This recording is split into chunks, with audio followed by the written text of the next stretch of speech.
Guys, install tayo ngayon ng seat cover. Tsaka mating unit natin guys, NB350. Seat cover natin. Tapos binabakyo na muna guys kasi palit tayo ng mating, itong mating. Kapalitan natin ng bagong mating yan na ganito, yung matibay. Ang guys, mas-roller natin. Napakalapit lang guys. Roller natin, no? Tingnan nyo lang guys, kung ano kalinis bago natangan ng mating yan. Pati yung stickboard na to guys. Kapalitan natin yan. Bagong mating. Oo guys, kung ano ganda. Black at saka red diamond design.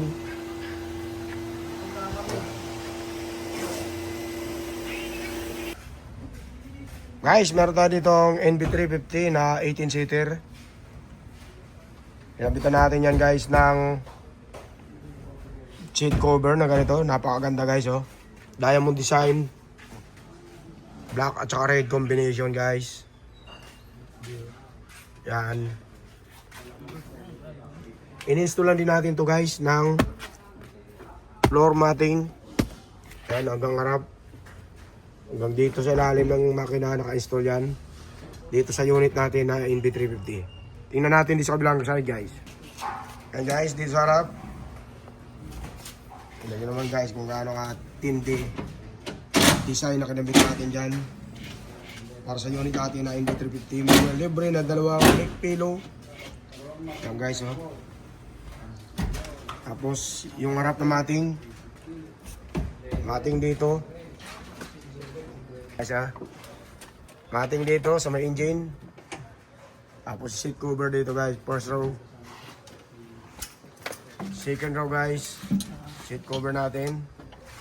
Tapos tingnan nyo guys yung mating, kung gaano kaganda yun guys, oh. Mamaya nag-install pa sila. Installer natin galing London. Abangan nyo guys, pag natapos nila mag-install kung gaano kaganda, videoin ulit natin.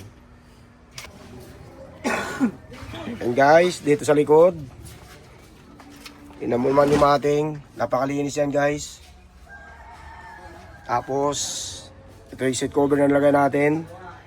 18-seater unit natin. Napakaganda niyan guys. Tapos check natin dito sa kabilang side kung gaano kaganda. Ito guys, seat cover na kinabit natin. Tapos dito yung mating. Yan na guys. Napakalinis niyan guys. Budget me lang pero napakaganda na. Ito yung harap.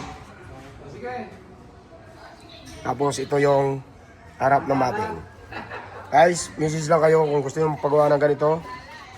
Mura-mura lang sa amin yan guys. Tapos dito, napakakintab niyan guys. Magluto ka ng kare-kare.